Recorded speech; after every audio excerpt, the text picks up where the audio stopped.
Թեպետ Միացյալ Նահանգների նախագահն անդադար հայտարարում է Մերձավոր Արևելքում պատմական հաղթանակի ու Իրանին ծնկի բերելու մասին, այնուամենայնիվ իր օգնականներին տեղեկացրել է, որ պատրաստ է դադարեցնել Թեհրանի դեմ պատերազմը, նույնիսկ եթե Հորմուզի նեղուցի զգալի հատվածը փակ մնա։ Սպիտակ տան պաշտոնյաներին հղում անելով գրում է Wall Street Journal-ը։ Ըստ աղբյուրի Թրամփը եկել է այն եզրակացության, որ պետք է ձգտի հասնել Իրանի ռազմածովային ուժերի ու հրթիռների զսպմանը, միաժամանակ դիվանագիտական ճնշում գործադրի Թեհրանի վրա ազատ առևտրաշրջանառության վերականգնման համար։ Ձախողման դեպքում Վաշինգտոնը կպնդի, որ Եվրոպայում ու Պարսից ծոցում իր դաշնակիցները նախաձեռնություն ցուցաբերեն Հորմուզի նեղուցը բացելու համար։ Սպիտակ տան խոսնակն ակնարկել է, որ արաբական երկրները կարող են հոգալ պատերազմի ծախսերը։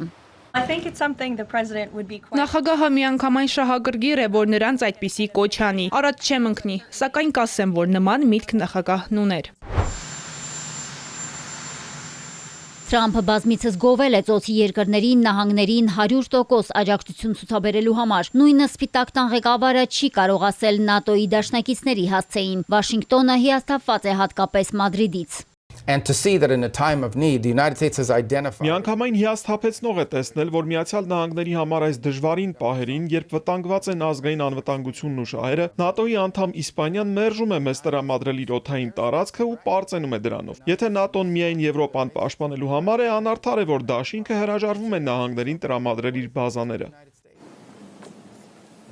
Ավելի վաղ Իսպանիայի կառավարությունը որոշում էր կայացրել փակել իր օդային տարածքը Իրանի դեմ հարձակումների համար։ Մադրիդի օրինակին մասամբ հետևել է նաև Հռոմը։ Իտալիան արգելել է ամերիկյան կործանիչներին Սիցիլիայում ռազմաբազան օգտագործել Իրանի դեմ պատերազմում։ Լեհաստանն էլ չի պատրաստվում նահանգներին տրամադրել իր Փեթրիոտ հակաօդային պաշտպանության համակարգերը։ Միացյալ Նահանգների պետքարտուղարը նեղսրտել է, հայտարարելով, որ Եվրոպայում տասնյակ հազարավոր զինվորականներ կան, միլիարդավոր դոլար արժողությամբ տեխնիկա, որոնք ոչ թե Ամերիկան են պաշտպանում, այլ Եվրոպան։ Ռուբիոն հավելել է, եթե մի օր Վաշինգտոնը որոշի դուրս բերել իր զորքերը Եվրոպայից, դա կլինի Հյուսիսատլանտյան դաշինքի վերջը։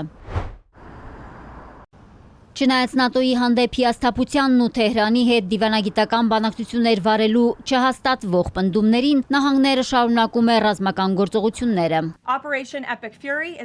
Էպիկական ցասում օպերացիան հաջողությամբ է ընթանում եւ ըստ նախատեսված գրաֆիկի։ Ամեն օր Միացյալ Նահանգների զինված ուժերն ավելացնում են իրենց առավելությունն Իրանի ահաբեկչական ռեժիմի նկատմամբ։ Հարվածել ենք թշնամու ավելի քան 11000 թիրախի։ Պատերազմի մեկնարկից ի վեր Իրանի հրթիռային ու դրոնային համակարգը ոչնչացվել է 90%-ով, ոչնչացվել է նաև Իրանի նավատորմը։ Միացյալ Նահանգների նախագահը հույս ունի, որ նախքան Իրանի էներգետիկ համակարգի դեմ ուղղված գրոհները դադարեցնելու վերջնաժամկետի լրանալը, Թեհրանն ուշքի կգա ու համաձայնությունը կկայանա։ Սակայն Իրանը պնդում է, Ամերիկայի 15 կետանոց պահանջներն անիրատեսական են։ 15 դրույթները կամ ինչպես էլ անվանենք դրանք ներառում էին մեծ թվով չափազանցված, անիրատեսական եւ անտրամաբանական պահանջներ։ Հարևան երկրների հետ Պակիստանի հանդիպումները տեղի են ունենում իրենց սահմանած շրջանակներում։ Մենք չենք մասնակցել այդ շրջանակին։ Նրանք ներկայացրել են բանակցությունների առաջարկ, որոնք մեզ հասել են որոշ միջնորդների, այդ թվում Պակիստանի միջոցով։ Փոխադարձ սպառնալիքների ու սուր հայտարարությունների ֆոնին մարտի դաշտը շարունակում է եռալ։ Իրանը գիշերը կրկին հրթիռներով գրոհել է Իսրայելի մայրաքաղաքը։ Իսրայելական հակաօդային պաշտպանությունը չի կարողանում որսալ հրթիռները։ Հրթիռակոծվել է իսրայելական Բնեի Բրակ քաղաքը, կան ավերածություններ ու տասնյակ վիրավորներ։ Դրոնային ու հրթիռային գրոհ է եղել նաև Պետահ Տիկվա բնակավայրի վրա, որտեղ հայկական համայնք կա։ Իսրայելի պաշտպանության բանակի պնդմամբ իրանական հրթիռները հագեցած են եղել կասետային ռումբի մարտագլխիկներով, ավերվել են բնակելի տներ, վնասվել են տասնյակ ավտոմեքենաներ, տուժածները հոսպիտալացվել են։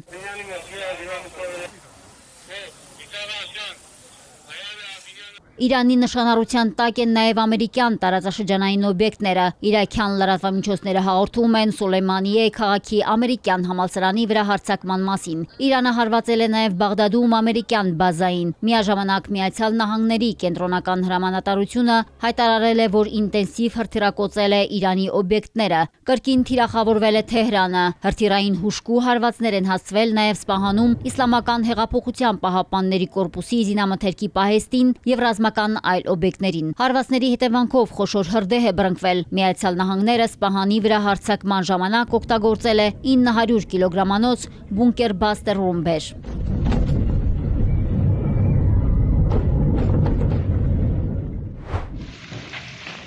Կրակի ճիրաններում է նաև Լիբանանը, որն ի դեպ պատերազմող կողմ չէ։ Իսրայելական հարվածներից արաբական երկրի հարավային բնակավայրերում ավերածություններ են, կան նաև զոհեր ու վիրավորներ։ Ցախալը հայտնում է Հզբոլլահի ենթակառուցվածքների վրա հարվածների մասին։ Օդային օպերացիան զուգակցվում է նաև ցամաքային ներխուժմամբ։ Իսրայելական բանակը խորանում է Լիբանանի հարավային շրջաններ, կրելով նաև կորուստներ։ Լիբանանում հարձակման ժամանակ իսրայելցի 4 զինվորական է զոհվել։ Մարիկ Օստանյան, Էպիկենտրոն։